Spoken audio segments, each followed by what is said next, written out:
transgressé un seul de ces interdits. C'est sur son ordre qu'il s'est rendu à Mbacké Kadior pour y remplacer leur oncle paternel, Serigne Mbacké Ibra, rappelé à Dieu. Il demeurera dans cette localité jusqu'à ce que par une lettre que lui a transmise Serigne Amsatou Diakhaté, Serigne Touba lui ordonna d'aller fonder le village de Darou Mouhty. C'était en 1912.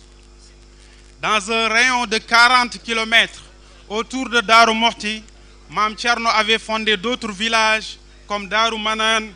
où il installa son fils Serigne Cheikh Awa Balla, Thinkoli, où il installa Serigne Ousmane Mbacké Noreyni, Kosso, où son fils Cheikh Mahmadan Mbacké dispensait un enseignement réputé, Yabal, où se trouvait son aîné et premier khalife Serigne Mouhamadou Awa Balla Mbacké Ndayane. Conformément à une constante, c'est Cheikh Ahmadou Bamba Khadim Rassoul, la maison de Dieu est toujours plus emblématique dans toute localité nouvellement fondée par Mame Thierno Birahim. Darou Mouhty ne fait pas figure d'exception. La grande mosquée de Darou Mouhty, dans sa forme actuelle, fut érigée en 1966 par Cheikh Mouhamadou Awa Balla, premier khalife de Mame Thierno Birahim, puis rénovée en 2006 par Serigne Cheikh Khady.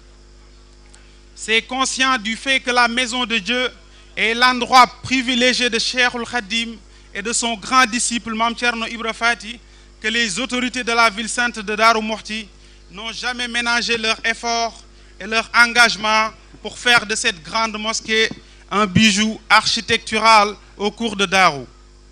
C'est dans ce cadre que s'inscrivent les travaux de rénovation initiés par l'actuel khalife Serigne Bassirou Anta Niang, à qui nous souhaitons une longue vie et une santé de fer. Le lancement des travaux de rénovation a eu lieu le vendredi 14 janvier 2022, sous la présence effective du khalife. La centralité de ce projet est à l'image du caractère fondamental de la mosquée dans l'islam et dans l'œuvre de Cheikhoul Khadim, dont l'une des recommandations de son vivant a été l'édification d'une grande mosquée dans sa localité de Touba, et d'ajouter alors que si les disciples rechignaient à réaliser un tel projet, le Seigneur enverrait des créatures pour s'y atteler. Mame Thierno Ibra Fati est le prototype du disciple accompli, celui qui n'a jamais été en déphasage avec son maître, ni dans sa jeunesse, ni à son âge adulte. Comme en témoigne Cheikhoul Khadim, mësuta juyoog man ci ndawam, mësuta juyoog man ci magam. Tout dans Mame Thierno rappelle les qualités extraordinaires que Serigne Touba s'est attelé à inculquer à ses disciples. Ces travaux de rénovation de la grande mosquée de Darou Mouhty sont une grande occasion pour la présente génération de marquer de son empreinte l'histoire de la Mouridia, qui a été faite d'importants défis économiques et urbanistiques à relever, en s'appuyant sur les leviers communautaires. Nous ne serons véritablement fiers que le jour où nous remettrons les clés d'une mosquée réfectionnée au khalife Serigne Bassirou Anta Niang, puisse Dieu nous y assister. Nous entendons utiliser les meilleurs matériaux, où qu'ils se trouvent, dans le monde, pour renforcer et embellir cet édifice majeur au cœur de Darou Mouhty. En cela, nous nous inscrivons dans la déclaration suivante de Cheikhoul Khadim à l'endroit de son frère et disciple. Demal Darou lu la fekkul dama ko amul. Nous exhortons les condisciples mourides d'abord et les musulmans en général à participer activement à ce projet à la hauteur de leurs moyens. Il est en effet rapporté dans un hadith authentique la parole prophétique suivante. Lorsque le fils d'Adam meurt, ses œuvres s'arrêtent sauf trois choses: une aumône continue, une science dont les gens tirent profit et un enfant vertueux qui invoque Allah, exalté soit-il pour lui. Construire une mosquée ou participer à la construction d'une mosquée fait partie de ces aumônes continues qui œuvrent pour le défunt après sa mort. Nous faisons appel à toutes les compétences, à tous les profils techniques et à toutes les expériences pouvant faire de ces travaux de rénovation une réussite éclatante. En cela, nous privilégions l'expertise locale, qui sera complétée par tout apport extérieur nécessaire à la réalisation du projet. Notre unique ambition est que le Khalife Serigne Bassirou Anta Niang atteigne le grand objectif qu'il s'est fixé en engageant ses travaux d'envergure. Nous ne doutons pas d'obtenir alors l'agrément de Mame Thierno Ibra Fati et donc de Cheikhoul Khadim. Nous exhortons également les autorités sénégalaises, à quelque niveau qu'elles se trouvent, d'agir individuellement au nom de l'État pour la réussite de ce projet d'envergure.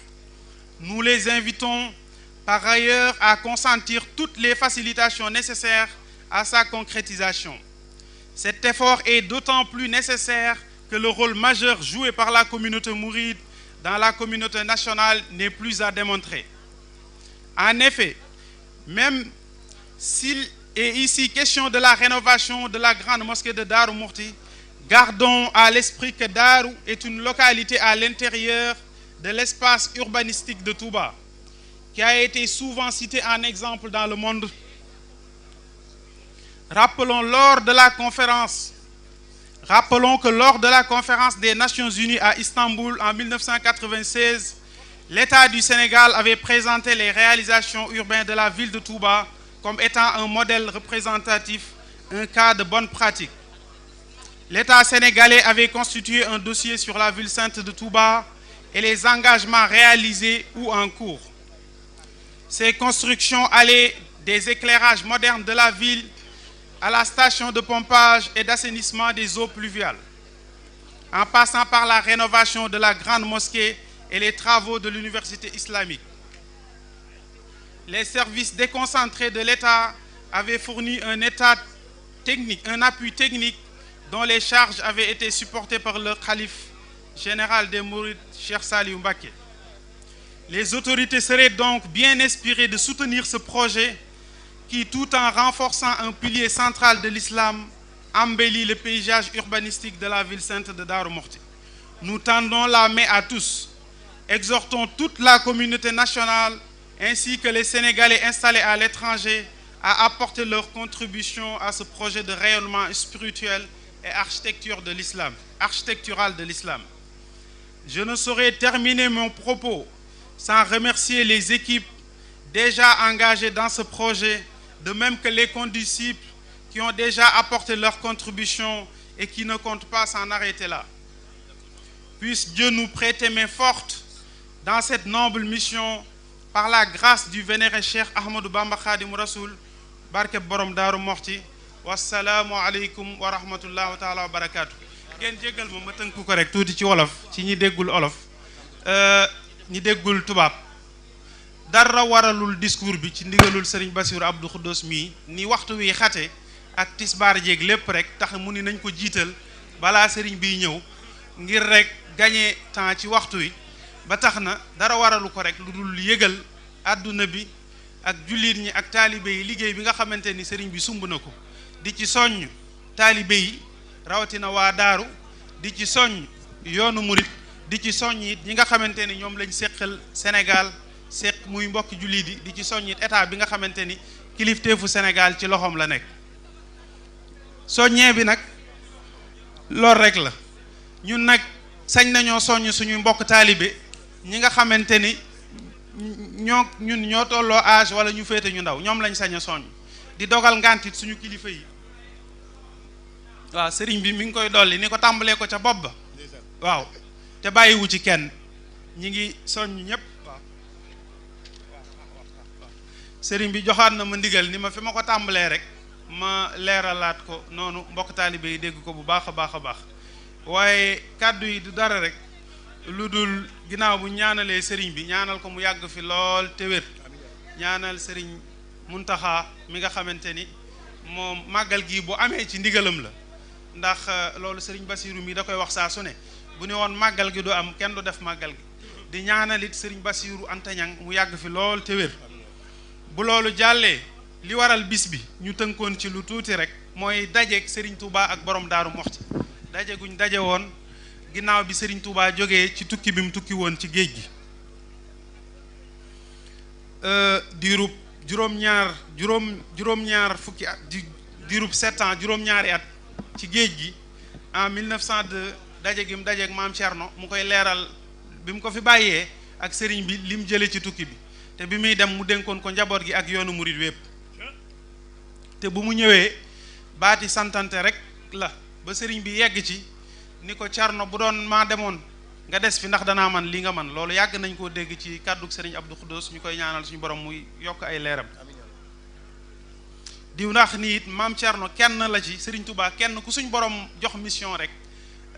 da lay am ñum lay booleel ay lu ñuy wax ay lieutenant ñoo nga xamante ni ñooy nekk ci sa wet ngir di la taxaw ndax sunu borom ni mu tënki àdduna day mel ni bi Serigne Touba demee ci géej gi am na leneen it beneen mission boo nga xamante ni desee na ko fii jëm ci njaboot gi te loolee borom daaru la ci doyloo woon yëkkati ko teg ci loxoom mu def ci lu kawe njort kon maam Thierno Ibra Faty kenn ku ne xam na ni dëkk bii mu sànc ci ndigalul Serigne Touba ca 1912 te lettre ba ñu joxoon ko Serigne Amsatou Diakhaté mu ñëw jébbal ko borom daaru sanc loo ko dëkk bii nga xamante ni mooy Daarul Moxti ni ko dem fa te nga xam ni lépp lu la fa fekkul rek dama koo amul borom daaru it ñëw def ci njàmbaar gi nu gis nii rek nga xamante ni plus de 40 kilomètres la gor te dëkk yëpp yi may lim rek moo xam Cinkóoli la moo xam Daaru Manaan moo xam Koso la moo xam Yabal ak yeneen lépp nekk ci biir 40 kilomètres yooyu lépp it ci ndigalul Serigne Touba lu barkeel ba daaru fi mu ne nii fi mu yegg ñëpp gis nañ ko ci àdduna bi léegi lu jëm ci liggéeyub jumaa ji Serigne Mouhamadou Awa Balla yàlla na suñu borom yokk ko ay leer 1966 la ko defaloon borom daaru Moxti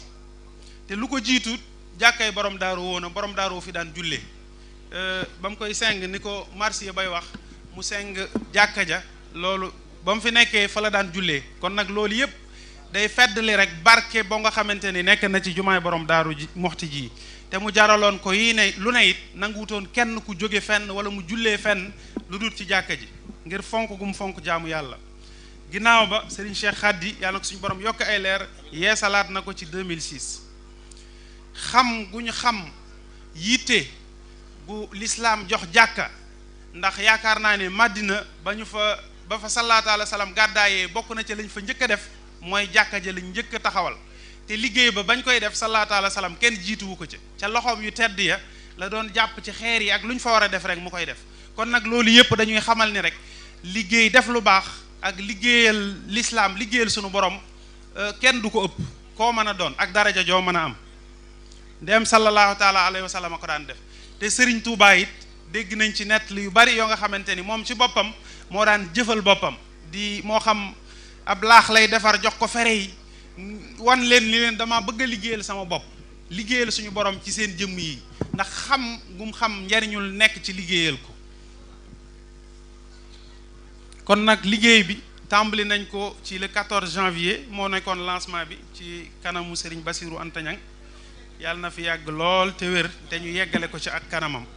ñuy waxit ni duñu sant lu dul rek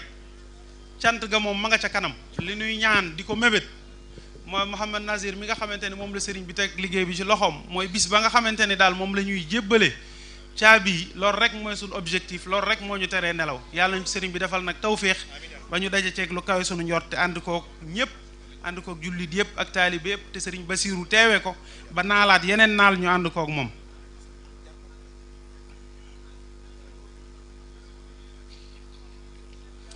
léppit liggéey bi ñu ngi ko teg ci rek la Serigne Touba waxoon borom daaru Moxti ni ko demal daaru lu la fa fekkul dama koo amut Serigne Touba nag digganteem ak boromam yaakaar naa ni xam nañ ni lépp lu mu bëggoon ci boromam rek suñ borom defal na ko ba defal ko lu kawe njortam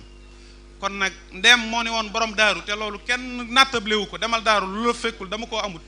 liggéey bi ñu fi sumbal borom daaru am nañ yaqin ni dina yegg ba yeneen ak yeneen topp ci kon nag képp ku bëgg a dem ànd ak moom ndax liggéeyal Sëñ Tuubaa moom nee nañ maam Cheikh Ibrahima Fall moo ko daan wax bërigo buñ teg ci mbartal la rek ku ci jàpp mu dem ku ci jàppul mu dem kon nag ba tax na ñu ngi ciy soññ mbokk jullit yi mbokk taalibe yi ku ci ne mu def ci lim man ak lu mënul di ci woo ak di ci soññit ñi nga xamante ni ñoo yore kilifteefu Sénégal ñu xam ni Daaru Muxti moom benn quartier la ci Touba rek bu ñu ko sañee tudde noonu benn pàcc la ci Touba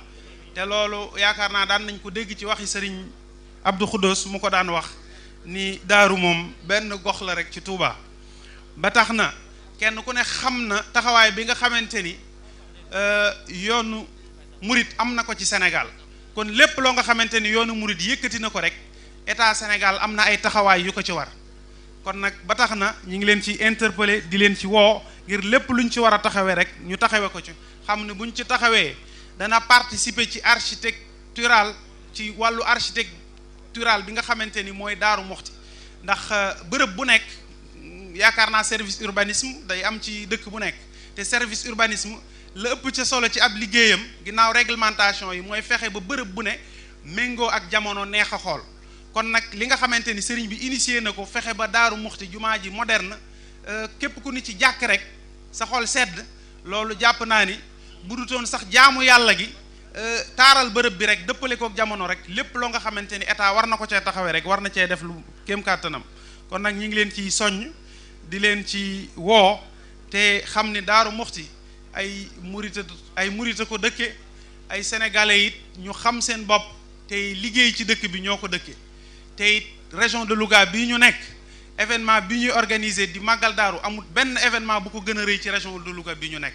Daaru Muxti it jàpp naa ni amul benn dëkk bu ko gën a rëy ci région de Louga bi ñu nekk kon nag loolu yépp rek tax na bépp taxawaay boo nga xamante ne war nañ ko cee am rek war nañ ko cee am te xam ne bu ñu ko defee Sénégal lañ ko defal loolu daal daanaka ci tënk rek moo doon tënk kàddu yi nga xamante ni moom lañ doon wax am na luñ ci dugaloon ci wax rek taxawaayu yoonu murit nga xamante ni sommet urbanisme bi nga xamante ni moo amoon Istanbul Touba lañ ci jëloon comme modèle de développement ak exemple ville typique loolu yëpp day firndeel ni Touba mooy Daaru Muxti rek nga xamante ni nañ ko lotissé nañ ko defee ndax yoonu murit moom ni muy doxee xaarut kenn xaarut lenn ñi fi nekkal sëñ Touba ak ñi fi nekkal borom daaru la ñuy jëf dañuy xam ne war nañoo jëf lii rek ñu jëf ko teg ko ci pas-pas ak yéene te xam ni seenub capital du dara lu dul pas-pas ak yéene taalibe yi lu fi mas a taxaw rek léegi rek maa ngi koy wax ci direct bi ma doon def lu fi mas a taxaw ci yoonu murit tàmbalee ca raay ba tàmbalee ci jumaay Njaaréem tàmbalee ci jumaay Touba tàmbalee ci jumaay Masaalikul Jinaan ju mujj ji ak yeesalaatub sëñ Sidi Maxtaar yi bii lu ci ne ay milliards la te lu ci ne tàmbali nañ ko yeggale ko lépp ci Pastef ci pas-pasu murit yi te loolu boo ko méngalee ak ni jamonoy doxee balaa ngay démarrer benn projet bu mën a doon fépp ci àdduna bi da ngay wut sa budget calculer ko baat